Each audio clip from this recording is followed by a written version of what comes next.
Hello, Jenny. Looks like the thought police got a hold of you there. Uh-oh. Yeah. So I get skin cancers, and so this is another biopsy of my and she puts Band-Aids on them all the time, and I'm like, do you not realize that once you put the big Band-Aid over the top, it's way more noticeable even than the hole? So I just never put the Band-Aid on because it looks doofy. And then plus I feel like Steve Martin in The Jerk. Only old people will get that reference, but those of you who do. Congratulations. All right. We are not live this morning, so sorry for that. We don't live up to our Rope Report Live title today. That we are going to bring you this podcast, previously recorded podcast, with Amber and Terry Evans, and we're gonna bring them on here in just a second. But it's so important. I mean, Michael, you and I have talked about this. What about 2024? Yeah.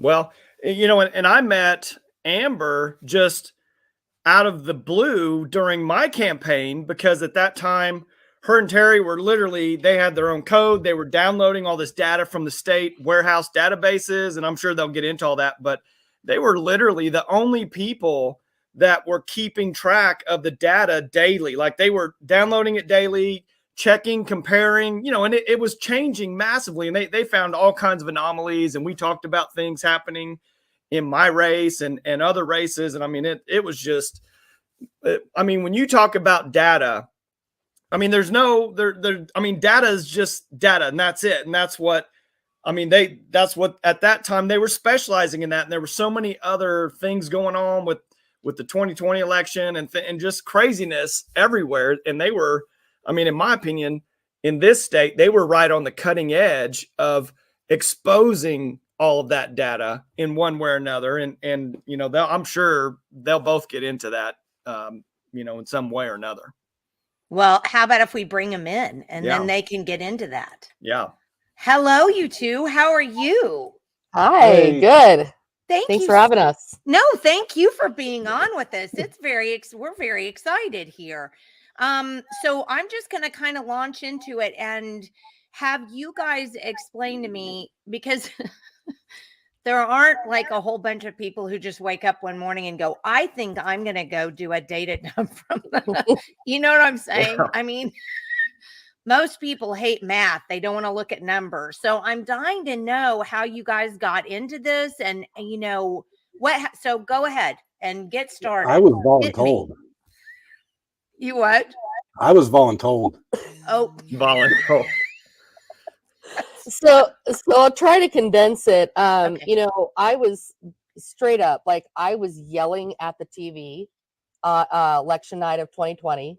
I'm watching Comanche County specifically.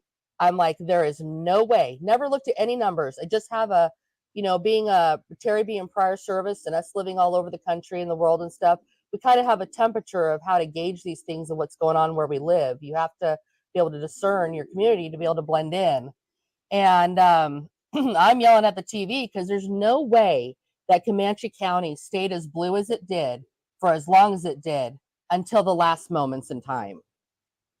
And that's what got me questioning. And so I just started looking at things, and seeing what people were talking about. And I kept telling Terry, and I know I was aggravating him, and he's like the most patient man in the world. But I kept saying every day, multiple times, we're supposed to be doing something, and I don't know what it is. Over and over and over again for what, about 6 months? Eternity, yeah. Yeah. And so in July, roughly of 2021, I dropped into a Telegram chat that initially was just to try to connect with people to have a conversation and see what they were saying. And it was Oklahoma individuals, and it was an America First audit, and I had no idea what it was. And then there was some shenanigans that happened, and the Oklahomans, the small group, about 6 or 8 of us, jumped out and created our own Telegram, which at that time it was Oklahoma Liberty Watch is what we ended up coming up with. And and really there was a lot of conversation, a lot of just kind of securing things. Like I worked with, I can't think of the name right now, but it was with the Colorado group. So we had people that were out of Arizona that had done a canvassing. And so they were in there, and they had been collecting everybody from all 50 states that had interest in election stuff, and kind of, find out what the commonalities and what the differences are across the country. And at that point, later on, you fast forward, and this is where people, some people have skepticism in it, but thank goodness for Mike Lindell, because he was willing to lay it down, everything on the line. And he brought, with his national voice, he brought that group of Coloradans in, which brought all of us in. And I had secured the state lead for Oklahoma because I wanted to make sure we did that, so we had good people in there. And so it just kind of started snowballing from there. And there's so much that it would be hours of conversation. But what it boiled down to is we needed to look at the voter rolls, because that's the foundation of where voters have the right to vote, is if they're on those rolls. So tell us about, because people say that, and it's funny because when I was looking for some stuff to kind of, some pictures to put up on the slide that comes up. Do you remember when Tim Scott in Florida purged all the voter rolls? Do you remember? It was after the hanging Chad thing, and because you remember all of that, right? Yeah. And then he came in and purged the rolls, and you would have thought Satan himself landed in Florida and was like taking out people, like just they were so angry at him for doing that. But it's so interesting because and I'm not very involved, so this is just, kind of observation on the fly.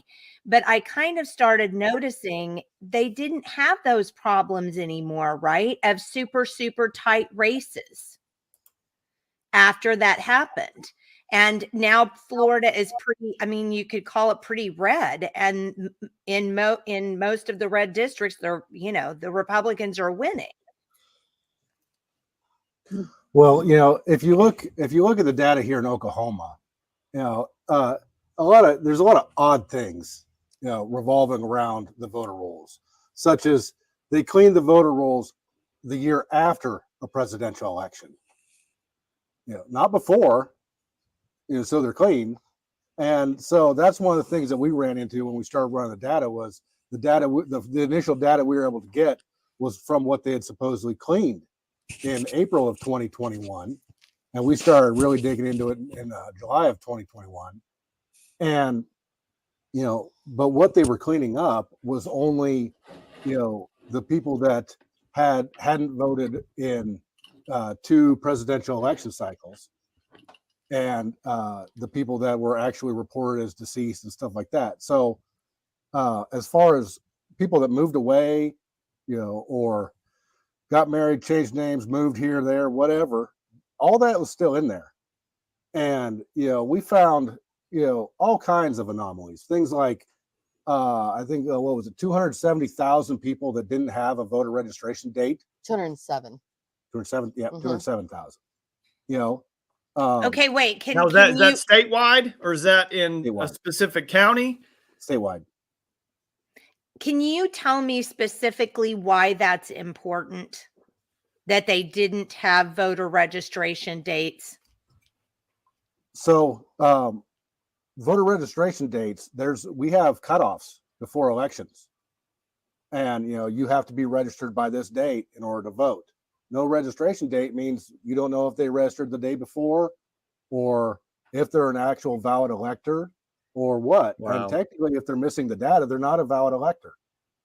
we found, one of the worst things we found was that in the addresses, if you look at the voter rolls, you have the residential address and the mailing address.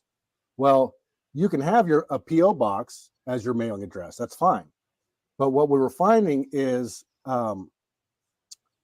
that people that had a mailbox at a UPS store or a mail-in store, when you go and get a box there, it's not a U.S. Postal Service facility. So instead of a PO box, they call it apartment or suite.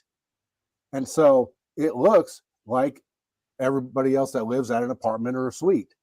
And we found hundreds of people that were registered with that box at that UPS store as their home address. The same box? Yep. Well, it might not necessarily be the same box number, but they were using a PO, basically a PO box as their residential address. So no one knew where they really lived. So you mean like with the dark money?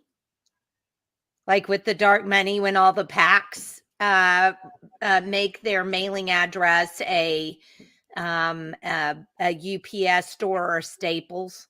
Yep. There you go. Ding, ding, ding. I've been saying for months, Jenny and us need to talk because I think there's a correlation. Yeah.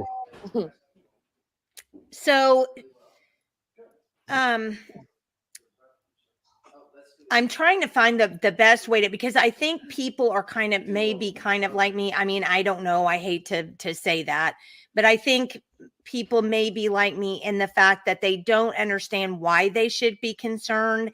They don't understand when you say clean the voter rolls, they're like, well, what do you do? Take a Hoover? I mean, do you see what I'm saying? I don't think people really understand what that means or why it is that we have to do that. Can you kind of maybe just briefly go over that? And then, well, so one of the other things that we found with our canvassing, and we deployed seven canvassing teams across 8 counties. Okay, and explain what a canvassing team is, because I'm embarrassed to say I didn't know what that was until like 2 weeks ago. Neither did we until we did it. Okay, so what is a canvassing team? So basically what we did was we had some help running the state's data, and we were able to isolate addresses as opposed to people. And so we found addresses where you might have, a 3-bedroom home that has 5 people over the age of 18 with 3 different last names who all voted from that address in person or whatever. That sounds sneaky to me. Exactly. So we isolated those specific addresses. So we weren't just walking down some city street, knocking on everybody's door. We went to specific targeted locations to see, like, hey, do you own this house? Who's this person? And we talked to them, and what was the rate? It was roughly 40% inaccuracy in voter information on the rolls. Yeah. Wow. So we had people that vote that, like, one lady lived in Puerto Rico, but somehow voted in person. Yeah. So as far as cleaning rolls, it's all these anomalies, and Florida doing a purge. And I think, wasn't it Sean Roberts that introduced that bill to clean our voter rolls? He was absolutely 100% right. And that's exactly what we need to do in this state is we need to purge it, and we need to archive it, right? Because we need to keep that data point. But we need a do-over, because until we do that, we don't know. We don't know if our numbers, when we talk about only 3% of the people came out and voted in this election that are registered Republicans and Democrats. Really? Do we know that that's true? That's not a true number. We have no baseline. We have no idea.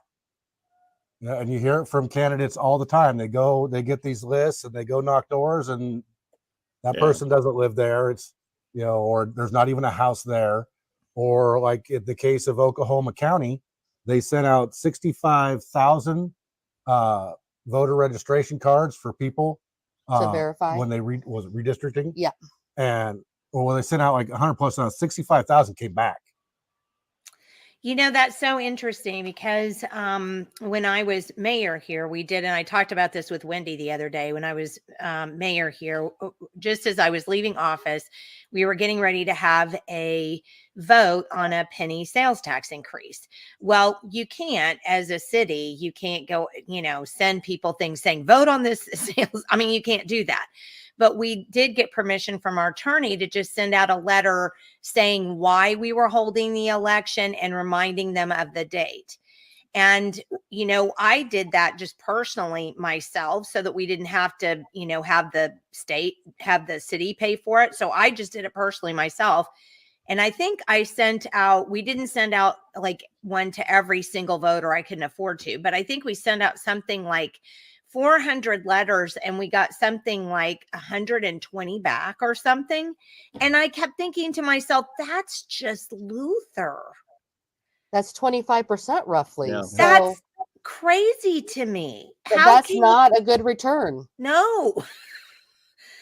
No, but what do you do? And I saved all those things for like a really long time because I thought, well, somebody needs to know about this because this isn't right. But then I couldn't figure out what to do with them. And I didn't. Do you see what I'm saying? I mean, what do you even do? Well, and that's been our whole point through this process is like, we can look at the data all we want. We can find the problems, but we, the people, the citizens, we don't have any authority to make change. The keys have been given to one person. The end. That one person dictates everything.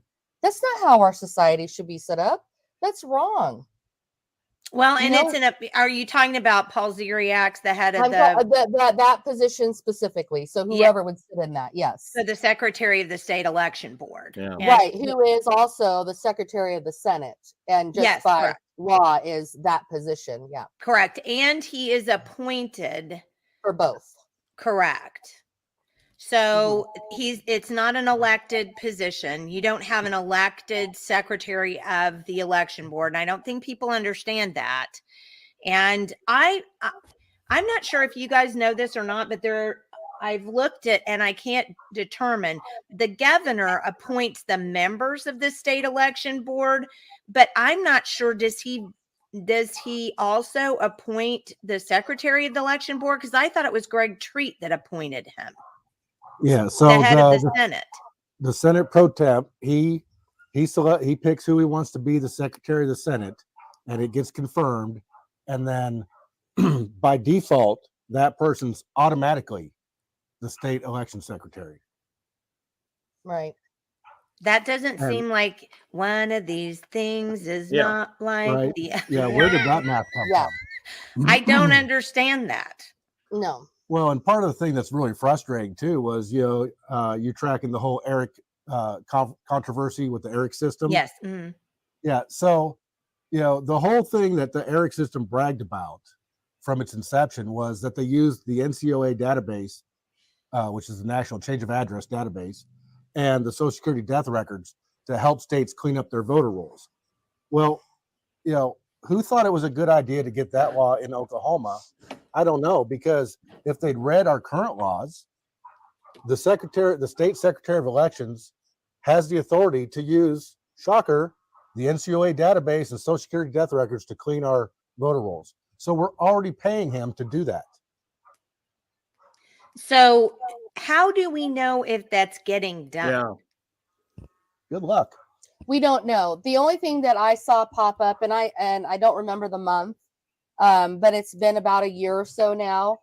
Previous to that, in the election data warehouse, which is free access to anybody that wants to look at it, is with the voter rolls, there's separate files tabs. And one of them that came up that's newer is the deleted voter file roll. So now they're tracking it and they have to keep that for 24 months, but we don't know that information prior. Lost the train of thought. And it's kind of concerning because they're saying they're taking all of these people off. But how often are they doing it? Because I've looked at the numbers and it's changing every day sometimes. And to me, it's like, that's not automated. So who's doing it? Is it the state, or do they have the counties doing it? And I personally, my personal opinion is I think that the county election boards should be a part of that process. And I think at minimum, you should be able to go through the two, majority political parties like the GOP or the DNC. And if they want to take that on, because we are a part of the election board process in the county, if we take that as my husband, as the chairman, if he says, hey, this was canvassed, this is what was found, then that county election board and the state could verify that information because it's coming from a credible source of individuals that was elected by the people. Yeah. That's a very good point. So have you mentioned this to anybody or to legislators or anything? I don't know if I've mentioned really this, maybe in some brief conversations that I had with people that I've gotten to know, but there's not been a presentation of it because that's been over the last 2.5 years, it's been a real learning curve. And as you see it, you're at a 30,000 foot view. Then we came down into the county level because we knew we had to work at the ground in order to change anything. And it's kind of been an evolving process of understanding where would be the best way to affect change. Yeah, well, that's what I was going to ask is who knows about your data, like at the state level or at the county level or legislator? I mean, who have you educated as far as? Yeah. Well, we definitely have had to sit down with some individuals, and in one conversation we had Representative, oh boy, come on, Amber, pull it out. Who is head of the election committee? Well, Jim Olson is of elections and ethics, I think. Him, yes, yeah. It's him. And then in that meeting was Senator Jett and Hamilton and Jett have been very, very receptive to conversations. And we gave Jim, we knew that he was from Sequoyah County. So I pulled a subset of data from that and showed him that he had a certain amount of people in his county alone that were actually invalid electors based on, which are the voters, based on how they were registered in the voter database. What did he say? Yeah. It felt like it fell on deaf ears. Yeah, it just disappears. It just like, thanks. Yeah. Now Hamilton, Senator Hamilton was a lot more concerned, and I was like, kind of like, tripping. I couldn't breathe. He's like, so do you have a piece of legislation for me to run? And I was kind of like, what? The rest of us are like, I didn't know we could do that. Well, but it's sad because we don't teach this to kids anymore. We don't teach civics. We don't teach the way, and it's really only people like us who see something going, wonky, and we jump in and try to do something about it. And then we're just learning as we're going and keep trying to paddle to keep our heads up. It's not, you would think that if government is going to force your dollars out of your pockets to run it, that it would at least attempt to try to help you along the way, and the main way that we protect our liberty is by electing our officials whose charge then is their only charge is to protect our liberty. Well, that's right. But that also boils down to us. And that is, you're right about the civics and learning our role, because even myself, I didn't understand the role 100%. And what it boils down to is we have, those that know, we have to find the best avenue and the smartest way forward to teach people that they can digest and understand it and realize that your responsibility as a voter, as citizen of this country, of this state, is it does not end at the ballot box. We have the right, we have the authority to hold our legislators accountable by using our voice. And we can do that in onesie twosies, or we can come strong in force. And more people should be taking during Senate session, and on the House, we should be going up into the balcony and we should be watching, and they should know that we're there. Yeah. One, to support them, and also to hold them accountable. Yeah. Because no matter how much I like a legislator, I still am going to call them when they're wrong, call them on it when they're wrong. Absolutely. I get so much trouble for doing that to Ryan Walters. Well, I mean, it is Well, what it well, is. well, State Amber, is state. do you see that tide kind of turning a little bit? Are more people kind of being activated? I mean, because look at like yourselves, you and Terry. I mean, rewind 5 years ago or 10 years ago, this was probably a non-issue. Never probably even thought about it. But now, you're here. You've created your organization. You're following through. I mean, do you see kind of some traction a little bit, at least with some of this? Go ahead, Terry. Well, yeah, you're seeing a very slow growth to it. There was a big jump initially with people getting involved, and then I think the whole based off of the outcome of supposed investigations after 2020, and nothing got done, and we're seeing the same things popping up again in 2022 and again this year. Yeah. There's a lot of voter apathy because they feel like, what's the point? So you do have a core group that's slowly growing of people that have stayed involved the whole time and stuff like that. And, I hear a lot of, especially young people aren't voting because they think, what's the point? But, if they're, as far as fraud and stuff like that, yeah, the big thing that we try to communicate with people when we go speak at different places in Oklahoma is that right now, Oklahoma seems pretty good compared to, Arizona and Wisconsin, places like that. But the real problem, and this is where you hear, a lot of pushback from the state. They say, oh, the machines are all secure and everything's great. Well, no, it's not great, because with the voter rolls the way they are, and because you're using a computer, the simple fact of using a computer means it's hackable. Plain and simple. Yeah. There's no such thing as a computer that can't be hacked if it's connected to anything. So, we try to encourage people to understand that while we don't see, some massive ballot harvesting operation in Oklahoma going on, the dirty rolls and the use of machines opens us up to the vulnerability in the future should somebody start paying attention to Oklahoma and decide they want to fiddle with our elections. Now, on the dirty roll side, just to kind of differentiate here, do you see more of the activity happening through absentee side, or is it just the rolls are bad themselves and it's 50-50 absentee in person? I mean, what's the rolls themselves are just bad. Yeah, and we saw a lot of things where 5 people with 3 different last names voted in person from an address, but that person doesn't live there. Well, where do they live? Who cast that vote? We don't know. And the process, because let's make it clear, election fraud, and that constitutes election fraud. And election fraud is punishable by jail time. Mm-hmm.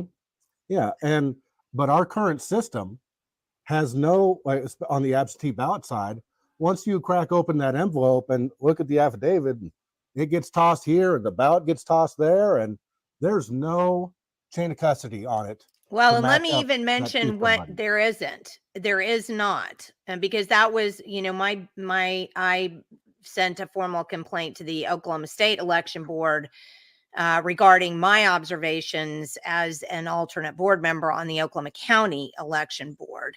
And all of my concerns, basically, I mean, there are some others, but all of mine were tied up in the way that the absentee ballots were handled, and that they didn't follow the law when they were handling those. And the sad thing is I sent in this formal complaint and I got a response back from Secretary Zeriax, and basically he 2 of his arguments against my complaints began with the phrase, "It is my understanding."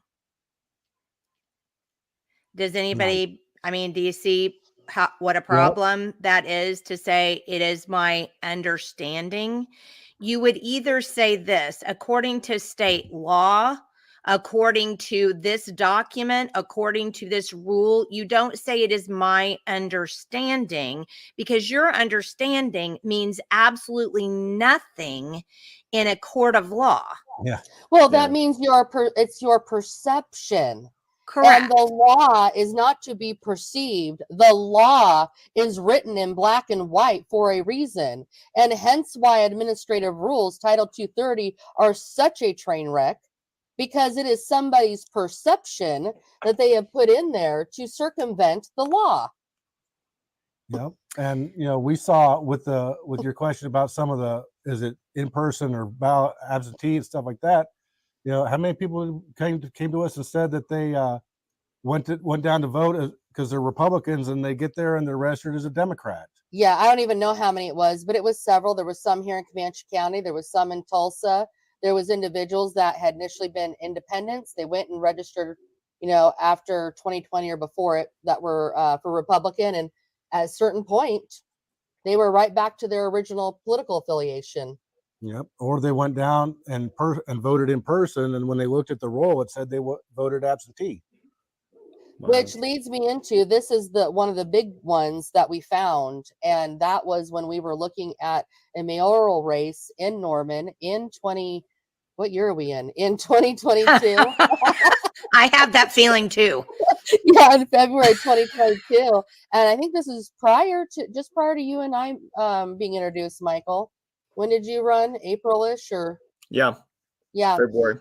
Yeah. So February is when I was looking at a race, and it was that moment I realized, oh my gosh, the voter rolls change every day. Yeah. Every single day. And I was like, we have got to collect that data and start downloading it. Well, let me ask you this.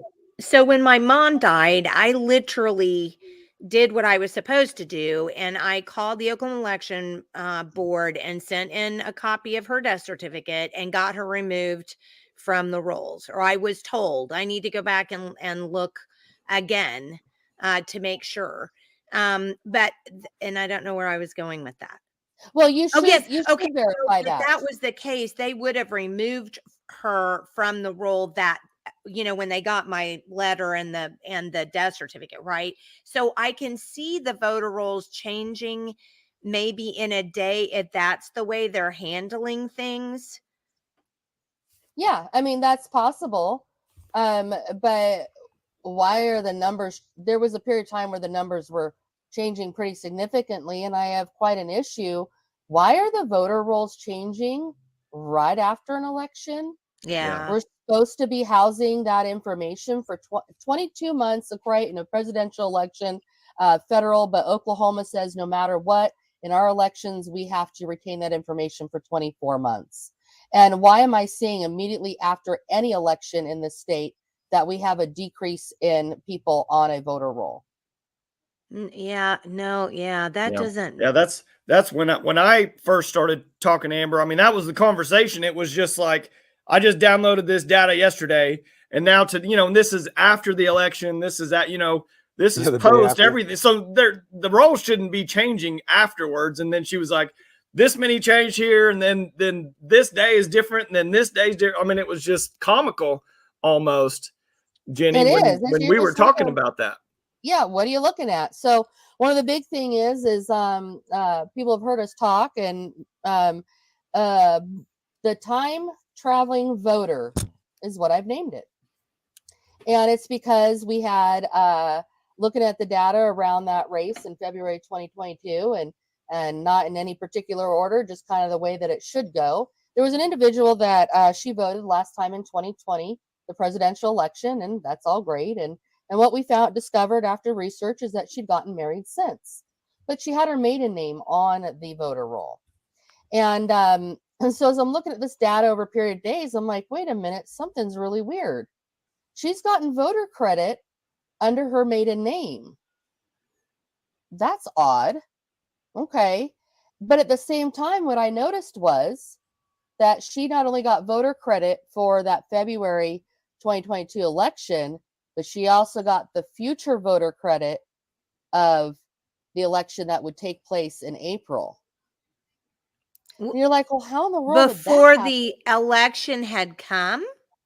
Yes. Before a single ballot had been printed, she had credit for voting in it. She had credit prior to the February election How can being that even happen? certified. And in fact, the county election board certified that election with the time traveling voter credit on the voter rolls. And you caught that because you were literally downloading the data daily and probably comparing it in one way or another. Yeah, you can sort through it. Just pull it into an Excel file, and there's ways to sort and pull through. And yeah, it's it doesn't seem like why would you find that? Well, you can sort at the top and you can say, okay, these are the dates I want to look at. And I was like, why is the second column, why is this happening? Because it gives you in the election data warehouse, it gives you the last 10 times that somebody voted. And so that's why I was able to see it. Yep. And because they don't keep a snapshot each day of the voter rolls, whatever happened yesterday, it's gone. Yeah, but it sat there for quite a few days. And in fact, it did not get removed until after, when we were working in that group, Oklahoma Liberty Watch, an individual from there went to the county sheriff because we had no idea what to do. Sure. I didn't think I'd ever seen anything like that. And that person, the sheriffs, anyway, it didn't happen. The meeting didn't take place. They tried to intimidate the individual that went down to report it. The sheriff tried to intimidate not the sheriff himself. It was a captain or an undersheriff, an individual that was there, and they ran a background check on him and stood broad-shouldered. Now, mind you, this was after I activated the county captain for canvassing, and we were just about to kick off the canvassing in the state. And I said, you and me, I was a notary at the time, and I said, you and me, we're going to go to XYZ, to this house, tomorrow. She's like, really? And I'm like, yeah, let's go. And she's like, all right. And we went and had a conversation with that woman and her husband. And she was concerned about it. And all we did was we just showed her the information that was taken from the voter roll. It's her information.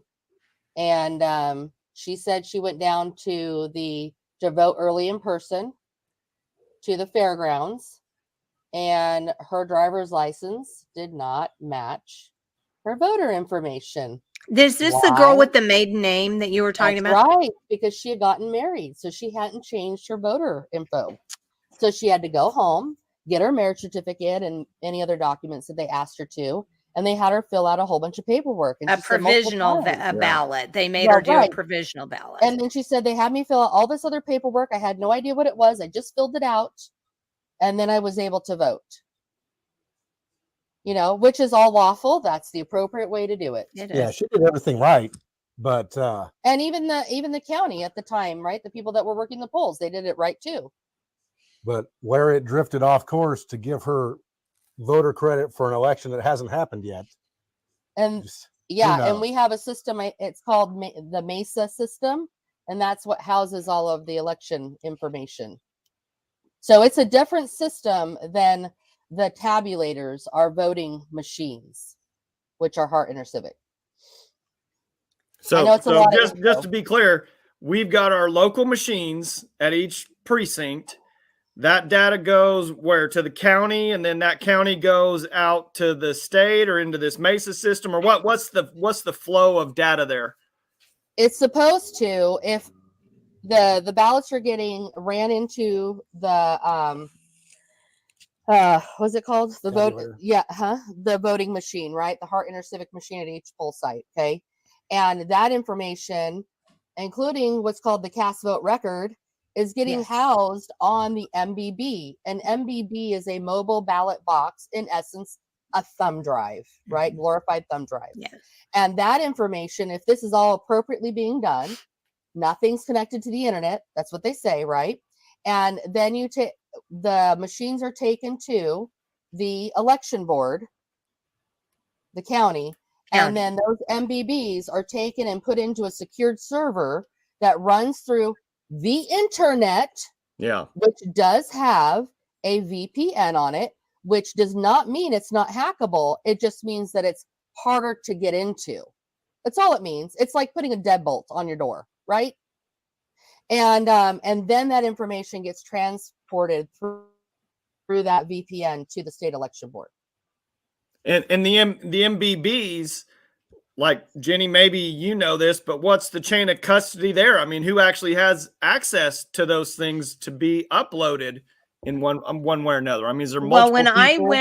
When I was the one day that we were given a tour of the Oklahoma County Election Board, because I don't think you guys know, but there's a 3-member board at the Oklahoma County Election Board, and they are kept in one room with a closed circuit television, which shows what's going on with the counting of the absentee ballots.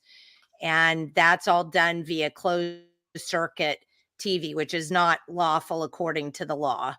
And but they tell us that the DA, the county DA, gave them dispensation to do this. And I'm like, well, the county DEA gave them the ability to do that. They said, yeah, no, that's fine. You can go ahead and do it like this. Well, I'm not an attorney.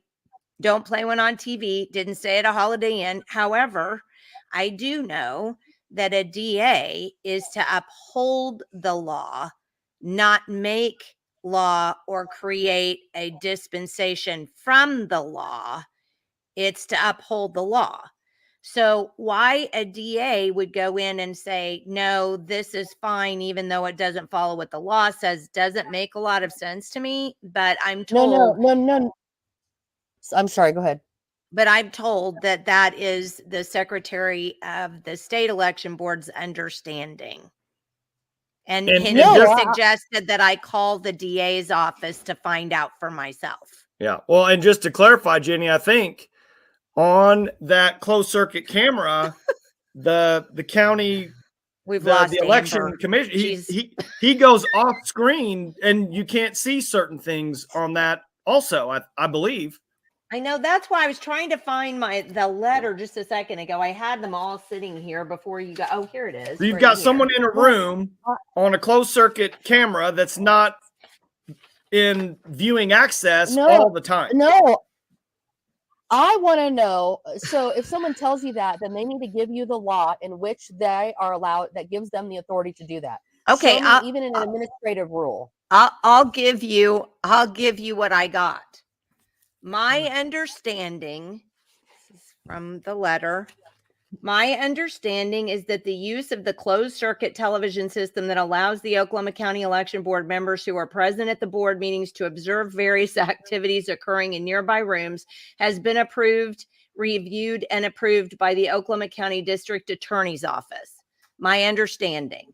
Based on your own description, the board members were present at the public board meetings in question, and the various activities occurring in nearby rooms were displayed on video in the board meeting room, as though he didn't even understand my complaint, right? My complaint was, hey, we can't do that because that doesn't meet state law. So if you have questions about the closed circuit television system that is in use for county election board meetings, I encourage you to contact the assistant district attorney who is assigned as legal counsel to the county election board to discuss this matter. Okay, now I'm just curious, is the secretary of the election board in charge of Oklahoma elections, or is it the DA in that county? Yeah, it's the secretary of elections, right? And I'd like to know what authority gives them the right to make such a statement, and why they didn't point to the statute, right, that gives them such authority. And last time I noted, I don't know, I read the law, it was actually the county commissioners that have the authority for the physical and cyber security of every election in each county. So the ADA or the DA needs to not be involved unless there's legal recourse that somebody is coming against them. Oh my gosh, I didn't even think about that, Amber. I believe you're right. Yeah. Well, but it's my understanding, Amber. Yeah. But it's my understanding that I can perceive it one way, and that's the way I'm going to tell people, so that I can project and try to confuse them, so that it sounds like I'm coming from a place of authority, but the reality is what am I really doing? Well, and I'm trying to confuse people. but I think that needs to go back to what you said earlier, Amber, which I think was so well. And Terry, I think you said this kind of the same thing. Number one, we're not really sure what to do with this information when we get it because nobody comes forward and is helpful. Have you found one elected official or appointed official that's been helpful? Well, as far as cleaning up the data, no. As far as being truly willing to investigate and answer questions, our county election secretary has been pretty good about it. Awesome. But that's great. But that's once Terry was the county chairman. Because she got two absentee ballots for the same election. Yeah, oh, really? Of all the people. Happened recently, y'all, for Dusty's Of all race. the people. Right? Of all the people. And there's only 3 people. Yeah. Well, what do we, Amber and Terry, like, for all these state, I mean, I hear it everywhere I go, all these different state representatives or state officials or whatever that say Oklahoma's elections are some of the best in most secure. I mean, what do we say to those people? Like when they're literally like at a meeting and they're saying, don't even ask a question because these are so secure. They're so safe here. We're the best. I mean, what do we say to those people? Prove it and put your money where your mouth is. And, I would say that our voter rolls and the consistency in procedures from county to county is so bad that they wouldn't know if someone was playing with our elections right now. Yeah, because we've only talked about the tip of the iceberg. We'll we've got a few more minutes. Talk about what's underneath the surface. Yeah, where do you want to start? Okay, all right. I'm just going to put it out there. Okay, so y'all are tracking the executive order that the governor put out in reference to, I should put on my glasses. What's this? It's for the task force on campaign finance and election threats. Yes. Okay, I would love to see the reports and that come out of that. Number 3 is the most concerning to me. It talks about designing for the legislator's benefit. So we're going to utilize the legislature to execute our findings via what? Legislation, right? In drafting common sense legislation to curtail any interference in our politics. Well, define interference. Define it. I want to know what you mean. So I'm going to tell you the reason why I'm concerned about this. And define politics in this case too, Amber. Right. Yeah. And whose politics? Yeah. Right. And so, I knew that the state election board secretary gave it a presentation, and I had caught a recording of him presenting at OCPA, and I was on the Zoom watching, and he said, I have this presentation's really an hour and I only have 15 or 20 minutes to present it. And I think he presented about 15 or so minutes. And I thought he would talk about, hey, we are doing some good things. Here's some great stuff that we've done, et cetera, et cetera. And, there are some things that have come to light. This is how I would do it, but I'm a transparent type of individual, right? And I thought I would hear, these are what we kind of have found and we've done better with it. You can always improve on processes, right? Especially as technology and things are coming along. But that's not really what happened. And maybe I'm a little bit more sensitive to it, but instead he came out and really went after individuals, redacted information. They went after individuals that I know personally, whether we're friends or not, doesn't matter. I know who they are. And it was more about his disinformation campaign, misinformation. Yeah. Well, who's disinformation? Who's misinformation? And yes, and to discredit the individuals.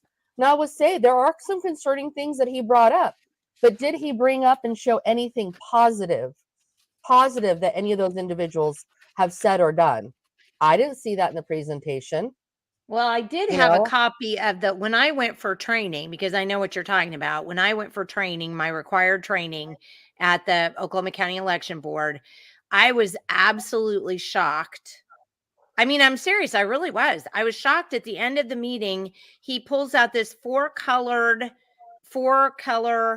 slide, packet of slides that I guess he's been doing a slide presentation with.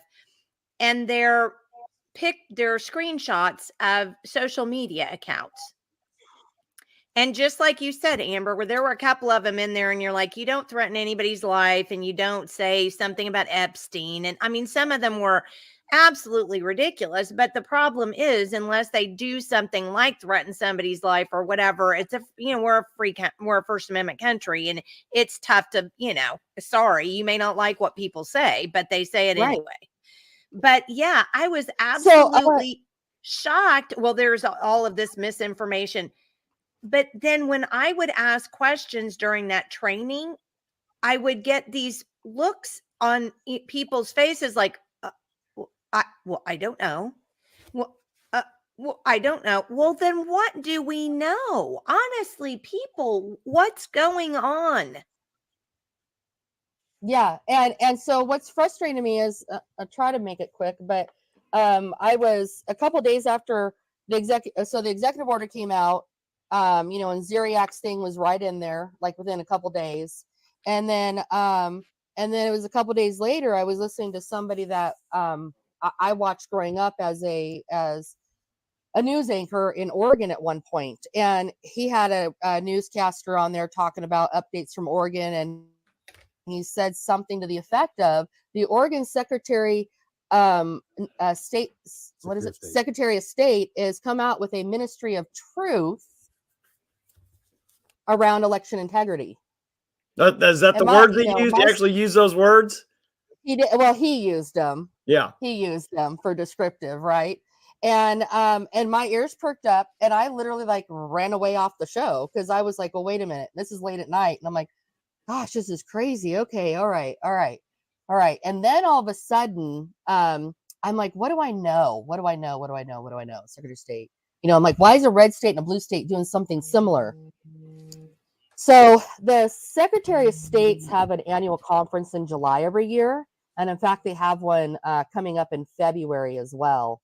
One of the things that occurred in July was that the Michigan Secretary of State gave a presentation to the other secretaries of state, and it is called Truth Tellers Task Force. Wow. And I found it on their website, and I was like, oh, that's interesting. And I'm kind of collecting stuff, and I'm looking at it, and I'm like, wondering how it works. And a couple days later, then we have the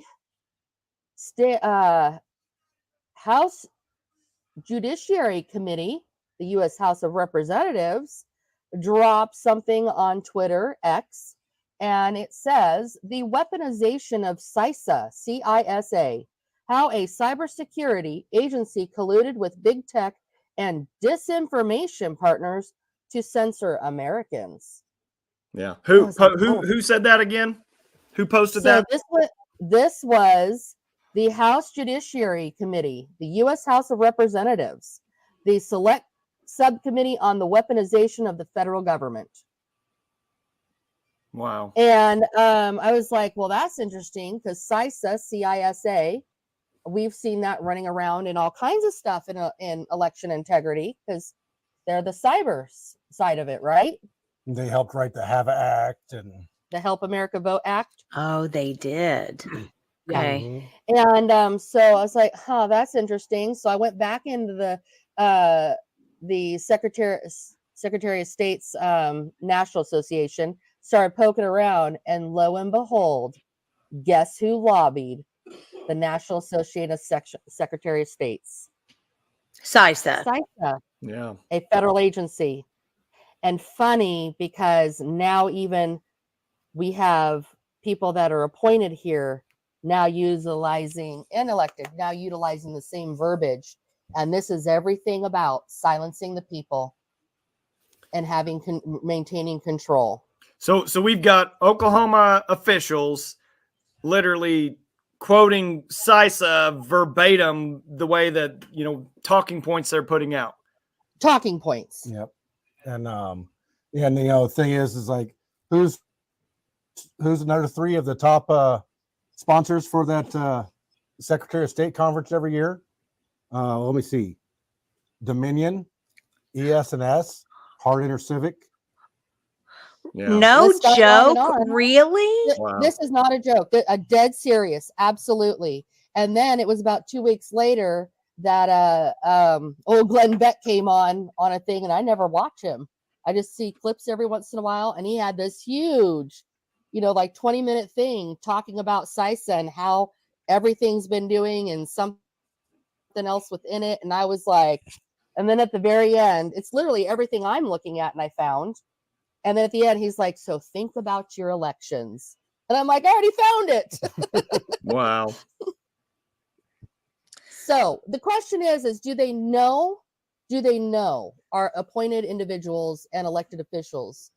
Do they know that they're being duped, or are they a part of the problem? But ignorance is also not an excuse either. Oh, absolutely Yeah. not. But it's interesting to me because here's what I find. So I've been around the legislature for about 15 years and run bills and done all of that in that time. So if I go to a legislator and I say, and I've got a problem with the bill, and I say, okay, SB 1954, have you read that? Well, I don't know numbers. Okay, well, it's the Common Core repeal bill. Have you read that? Oh, well, no, but so-and-so told me that it's terrible and I shouldn't vote for that. Okay. Stop. So didn't the people elect you to read the bill yourself and not necessarily go to somebody else and get their take on it? And so what I've noticed over the years of just being around the legislature and politics and that kind of thing, if people don't have to do the work for themselves, they're going to find somebody else to tell them what to do, and then they don't have to do it. And the worst thing when we were fighting Common Core years ago, the worst thing, do you know the worst organization was the National Governors Association? And Mary Fallon kept going to the National Governors Association and coming back and going, oh, but we need workforce for kids and we need Common Core to get them workforce for they go to these national associations. Yeah. These national associations all need to be thrown on the wood pile and burned down in a very hot fire, because all they do is spread this crap that they get from these probably from Soros people, frankly, who come and do the same thing like you were just talking about. They'll come and they'll sponsor it. And so people go, oh, but they sponsored it, we probably better listen to what they have to say. And then they listen and they get all jumbled up in their head and they go back to their state and they go, well, we think that being communist is the best thing ever now because somebody told me it's good. I grew up in Oregon, so I could. Yeah, well, and that's where you have that one-step removal from the FOIA and the whole transparency process. When you have these private companies that are lobbying and doing all this stuff, I mean, you can't get access to that information. Yeah. Well, that's right. That's right. You guys know so much, and here's what concerns me. You're not going to be listened to because you know too much. That's right. So, I mean, because don't forget, it is my understanding. Yeah. Can I use that? How do we make this? How do we get what's the remedy? Yeah. What are we going to do? Do we just purge everything, re-register? I mean, is there other procedures that we need to put into place? Like, how would you guys propose solving this problem? Well, short of actually passing a law to purge all the voter rolls and start over, the minimalist solution would be to give the power back to the county election secretaries to engage with the public and get help cleaning voter rolls. I mean, right down here in Comanche County, we had a UPS store mail-in store with 19 people registered at it. we and could have easily simple just told stuff them like that, and if they had the authority to actually do something about it, it'd get fixed. So basically it boils down to the people need to be given the authority to assist and not just, look at us like we're crazy and have something grown out of our ears or the top of our head. There's some of us that, I think Terry and I, everybody has their forte, their talents and their gifts and their skill sets. I think the benefit for Oklahoma, for Terry and I being here, is we're not from here. We're not in the good old boy system. You don't have that Oklahoma accent. I did know. We sure don't. No, we sure don't. We grew up in Oregon and we traveled all over, right? Lived all over the U.S. and around the world. And so we've seen a lot of good and a lot of bad. And I'm wondering what the heck is going on in Oklahoma. And Terry made a comment, it's a little flippant, but in a way, it's a lot of truth. Oklahoma appears to be the reddest state in the nation, right? However, he says, we're so red, we're bleeding. And the reality is people just aren't paying attention. And how is it going to change? It's in situations just like, doesn't matter how people love or hate, Senator Dusty Devers. That was our work. That was of the people. Yeah. That was people across this state coming from over 7 counties, from calling, from door knocking. Like, it was unbelievable, the movement that we had for this Senate seat. Yeah. And this is what we have to see. It's clear. But here's the thing that really bothers me. And Michael has been the recipient of this for sure. It's what happened with Rhonda, in Edmond. I mean, that woman, they had the votes. She won by the actual votes. So where did she lose? Absentee ballots. Absentee. Just like Michael did. Yep. See, I just don't. And how does any good conservative in Edmond lose? Is it on the machines? Nope. It's absentee ballots. Are they legitimate absentee ballots? Like, I start wondering, in certain things, because is it every election that they're messing with in the state? Probably not. It's just the strongholds they could potentially be doing something nefarious in. Do we know they're doing it? No, but it makes you wonder when it's the same tactic every time. Yeah. Well, in this letter, and I do want to read you this section because if I can find it again, good. Okay, here it is. I do want to read you guys this section because I think it's an important. Now, this is a letter to you from Zuriak. Secretary Zuriak. This is a letter to me. And just while you're getting that, Jenny, just to clarify, here it is. Zuriak is not appointed. I mean, he's not elected. Appointed. He's appointed. Correct. Almost just automatically by the pro tem. Okay. To this position. Here's what he says. In both of your complaints, the words illegal, quote, and fraudulent, quote, were used to describe alleged procedural issues. You both claim, because Cheryl Williams actually and I sent it in, you both claim that Mr. Sanderson is not following election law. Ms. White also claimed that the county election board secretary, Doug Sanderson, was often seen holding ballots and then moving out of range of the television. Now, before I read the rest of the sentence, I want to ask you, what does that sound like to you? I mean, does that sound like, what am I saying there? Am I implying something? Am I calling him something? Or was I just making an observation? You were making a statement of your observation. Okay.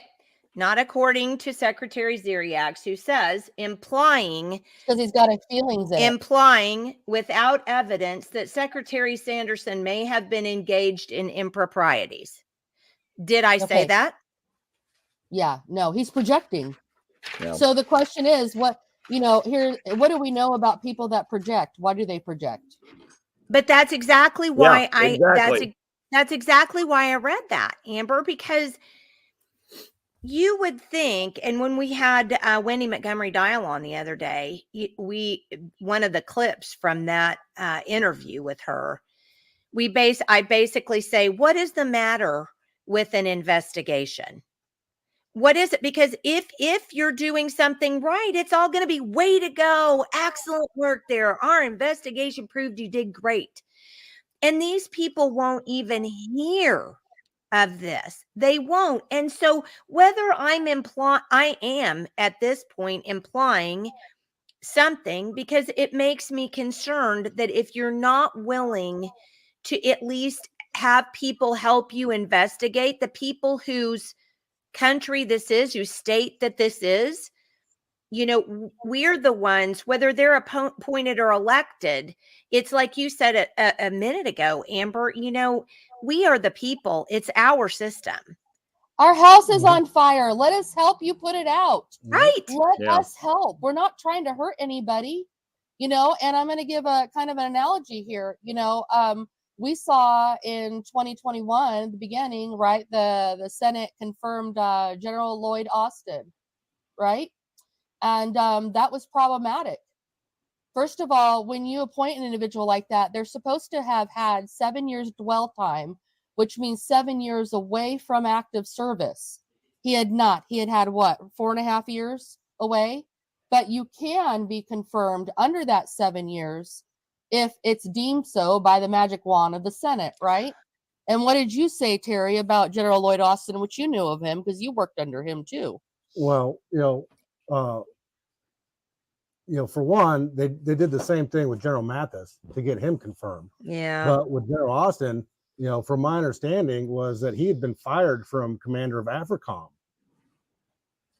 So, Terry and I are like kind of like yelling, to the few people that we know. We're like, the house is on fire. This is a bad deal. This is a bad deal. Yeah. Guess what happens under his command? Afghanistan. Oh, no. Okay.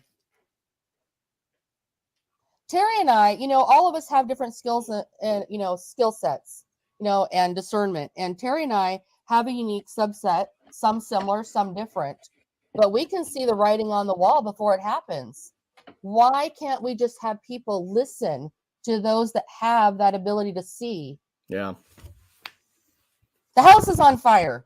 Let us help you. Let us help you fix it so we can bring it back to where it should be. And so we can have a secure home where people can feel confident in what they're doing, feel safe in it. We don't want to be too safe, but we want to be safe enough. Well, it's sad. I think there's a Wednesday meet because of the things I've been telling you about. I've been called into a meeting. Cheryl Williams, who is the actual board member, I'm just the alternate board member.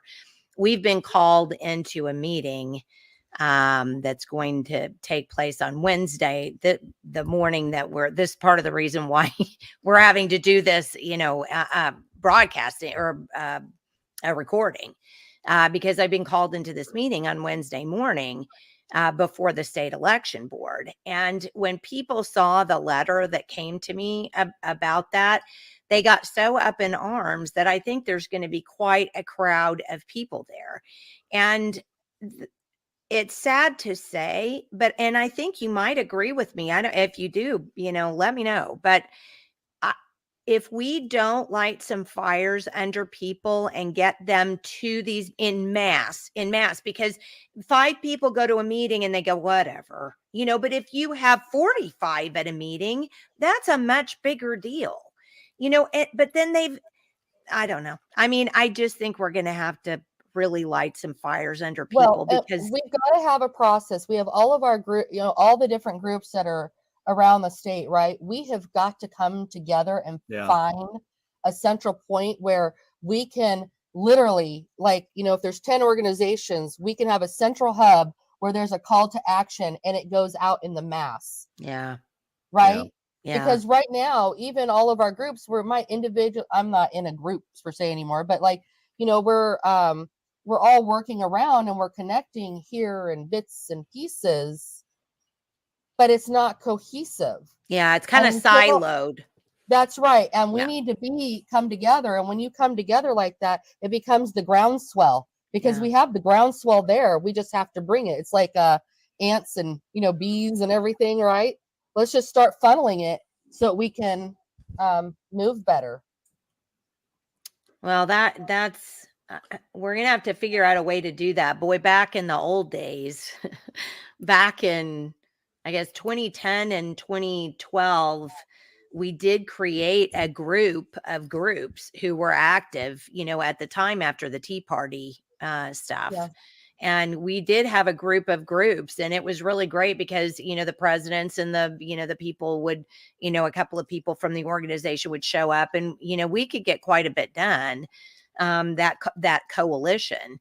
But it kind of worries me though today because even Republicans were fighting like cats and dogs. It just drives me crazy because we seem to be circling all of the firing at ourselves instead of downrange where it needs to go.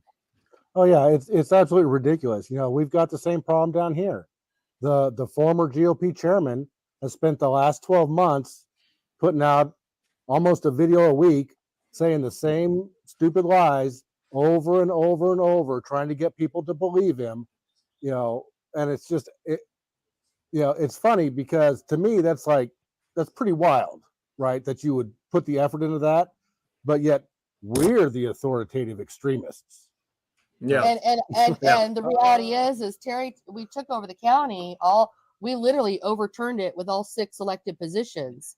And we took this county over because we saw the fracture, right? And we're like, hey, even though we agree with them, we don't agree with them, the group over here that we agree with is also fractured in two. Yeah. So the only way we can fix that is if Terry and I come in with a plan and we bring these 2 people together to make it cohesive. They don't have to be friends, but for the same mission. And that's what we did. Well, right? good for you. Yeah. And that's what we have to do all over this state. But we do. I don't understand why people, I've been accused of being an establishment person because one of my best friends is now considered establishment, and it's like throwing these names around. I don't know how it's helping anybody, but you know what it is doing? They're winning. Yep. They're winning. We're losing liberty. They're winning. Yeah. Well, it's those individuals, onesie twosies, that are sowing the dissension, right? They're in essence, the serpent is talking to them, and they're just whispering to them, and they're speaking the lies. And it's got to stop. It does have to stop. Maybe the 4 of us need to go on an Oklahoma kumbaya tour. That sounds good. I like that. Actually, that would be great. I mean, come on. I don't care. Just take up your problems later on. Put the petty differences aside and let's go downfield. Let's go downrange with the artillery and take out the people we need to. That's funny you say that because that was my husband's job in the Army. He was the guy that would find the targets and deploy the artillery that he needed.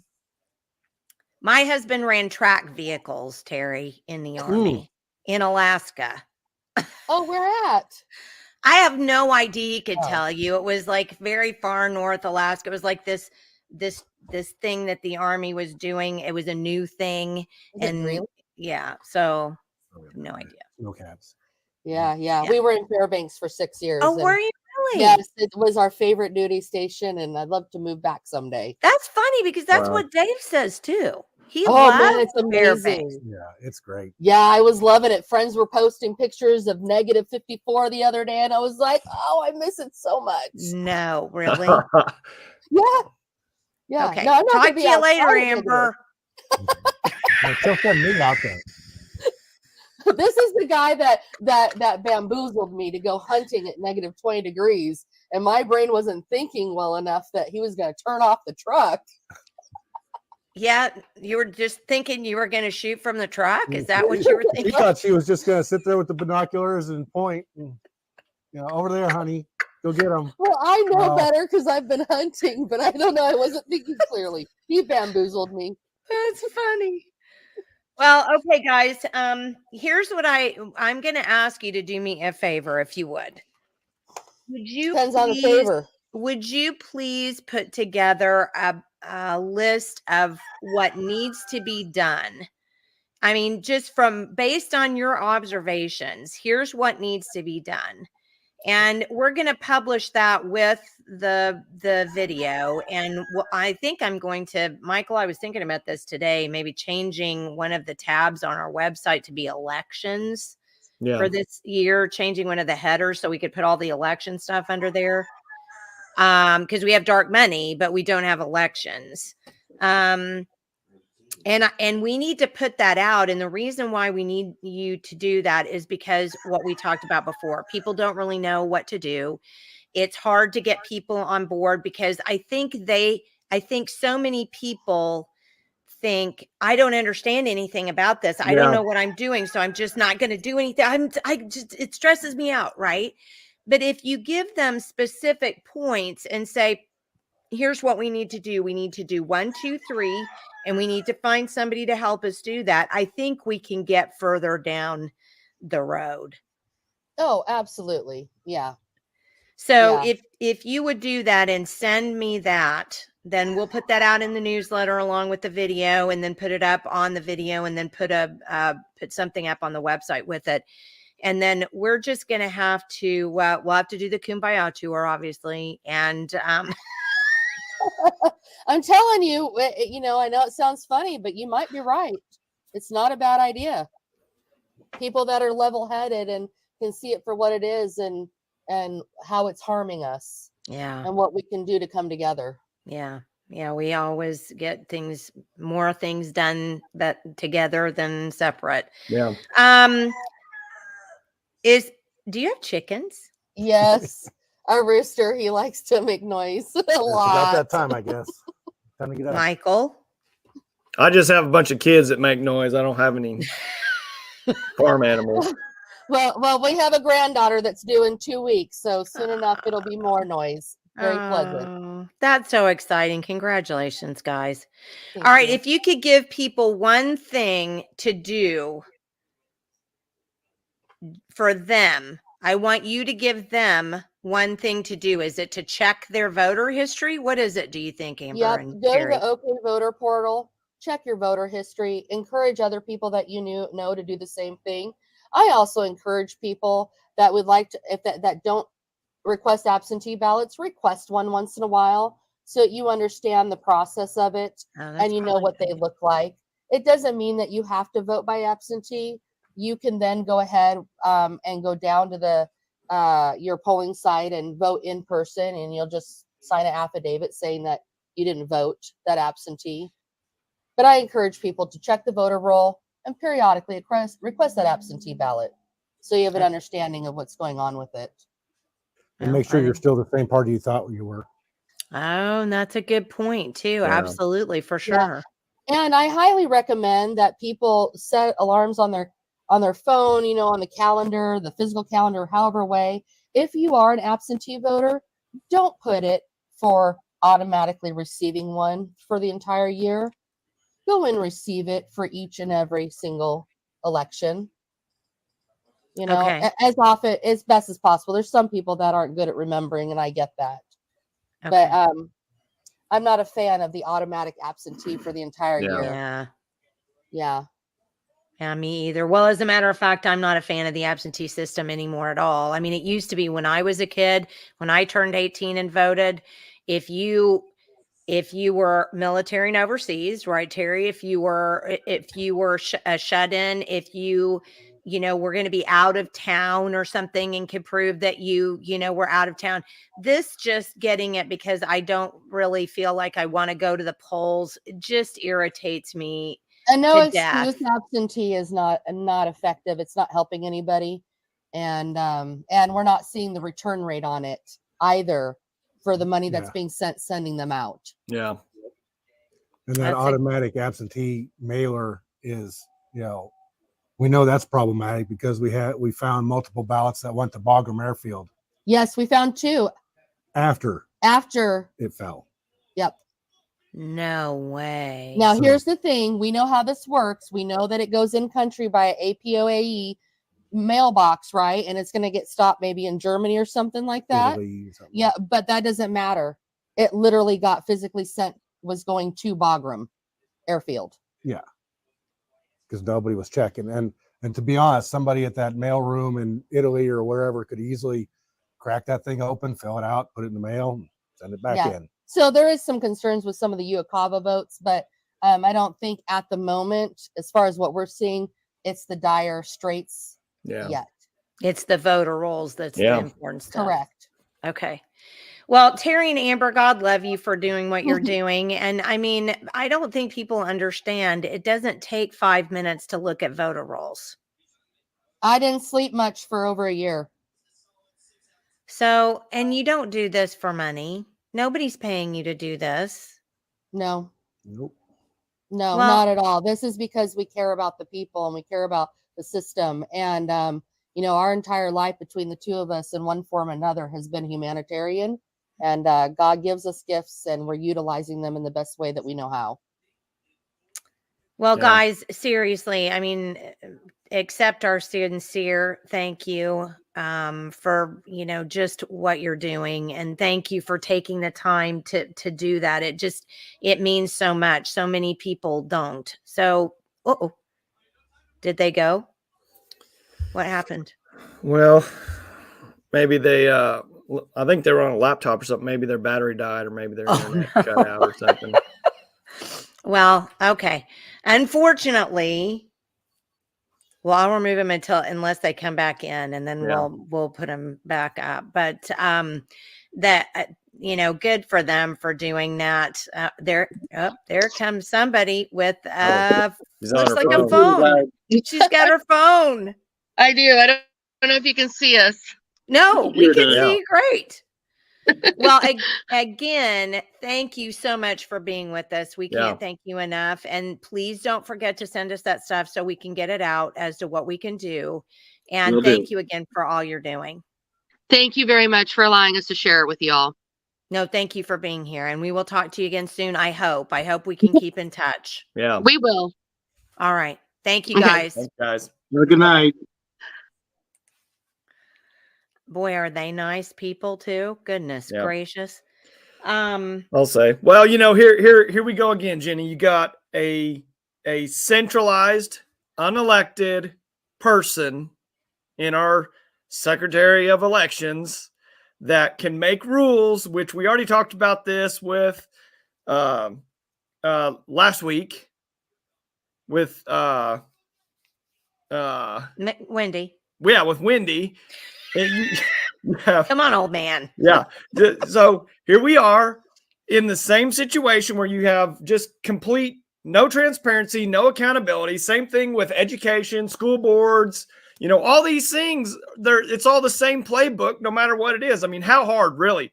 How hard is it to just purge the entire voter roll, re-register, and say, okay, from now on, when you come do your driver's license or whatever state affiliated thing you have to do by law, we're going to confirm you are who you are. All your information's correct. I mean, how hard is that? I mean, really, how hard is that?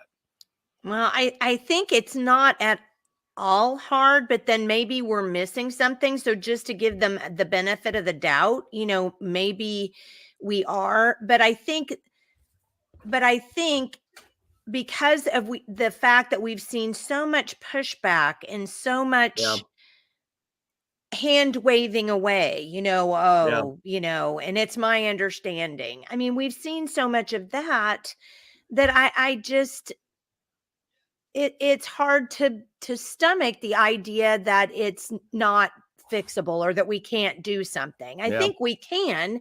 I think it's just, do people want to? And that's where we're stuck. Well, and here, you know, just to make another point, you know, I graduated college. I had a double major in business and computers. I did a lot of programming. I did a lot of just overall computer analysis, data analysis, things like that. When you have anything that's electronic, back to Terry's point about the hacking, it doesn't matter if it's a pacemaker, if it's some medical device, if it's a baby monitor, if it's somewhere along the chain of a voting, you know, chain of custody, whatever. If it's electronic, it can be manipulated, period. That's the nature of the beast. Yes, it's nice to have a database. You can query it. You can do all kinds of stuff. But having that accessibility also gives you the ability to manipulate it in one way or another. So whatever the case is, I mean, how hard is it to count a paper ballot? Period. Without a computer, it's not that hard. Well, but we'd have to change the whole system, the way that Yeah. we're doing it right now. And I mean, you'd actually probably in big counties like Tulsa and Oklahoma County, you'd probably have to have precinct counting. You know, you'd probably have to do it that way, because I do know that when I was at the Oklahoma County Election Board, the night just of that, you know, when we had several elections at one time, and that's not the presidential election, which is freaking enormous. It was hard. You know, I was taking tapes because they let me, actually, after I asked. I was taking tapes and checking with them, checking with the precincts that were coming up from the election board from data that they had entered from the precincts. And they were right. I mean, 100% of the time I looked at them. But the point of the matter was, it took so long to do that just to even spot check them. You just have to have an enormous group of people willing to do that. And I think actually you could find them, because people are so concerned about elections. But then it boils down to who's going to let them. I mean, we can't even see absentee ballots except for on a CCTV. Yeah. Well, I think, you know, if you've got a much more powerful position in your local county commissioner or whatever, whoever it's going to be at the local level, that's not so subservient to the rules of just a single person, you know, that you could go to as a citizen, like Terry and Amber, say, hey, here's some anomalies. You need to look, we knocked these doors. You need to go in person yourself and go check this out and have some remedy within our own county. And you need to fix this role or whatever it is, you know, right here in our county. Right. Then, you know, that would be at least a step in the right direction. Well, and you would think that if there were citizens, voters who would do the work, and then they could just verify it. Yeah. You know, I mean, that's not, I don't see how that's asking too much. Yeah. And we're not, I mean, because yes, if we're not I think the whole problem is if you're not an employee of the state, there's no way I don't know, because I know that if you're caught defrauding the voting system, they'll throw you in jail. And they just did that to some people in, where was it, Maryland or something? So, I mean, you know that happens. So you would think that the people at the county election boards or even the state election boards would welcome people who are going to help, want to help do this work, and then go, okay, well, I'll tell you what, we'll get some paid employees and they can verify, you know, what your work is. And then, you know, we'll show you what we've done after we, you know, and make sure we did it all right. Well, so if there was just a pretty simple and allowable process to let the public canvass themselves, you know, the public can ferret that stuff. I mean, they do it all the time in all kinds of social media deals and all kinds of crazy stuff that doesn't matter. But I guarantee you give the avenue of public accountability in some pretty easy fashion, you know, to be able to access that and let them do it, you know, and have some remedy to that, it would be taken care of. But there again, people are in control because these things can be manipulated, and that's just how it is. Right. That's how it's going to be until we really do something about it in one way or another. Well, and by that too, we mean, you know, for Pete's sakes, check your voter rolls, check your voting history. You can get on and do that. I mean, if they're telling us that they found people who didn't vote absentee and it's listed as voting absent, that's a huge problem. Yeah. So, oh, well, okay. We will have Wendy Montgomery Dial on Friday. And by the way, if you had any questions or anything, because I know we had to do this pre-recorded, but if you have any questions at all, if you'll stick them in the Facebook chat or stick them in the Rumble chat, Michael and I will try make a point to go back and look and make sure there wasn't something that we could answer for you later on. Also, feel free to send us emails. Our emails are right there. So if you had any questions after this comes out, please email us and we'll do the best we can to get Amber and Terry to answer them, or we'll do whatever we need to do to find the answers ourselves. So that being said, yeah, thank you for supporting us. It means so much all the time. yes, absolutely. And if you want to, please feel free. All right, Mr. Michael, I will see you again on Friday with Wendy, and we'll actually be talking about what happened at the state election board meeting on Wednesday. So, stay tuned.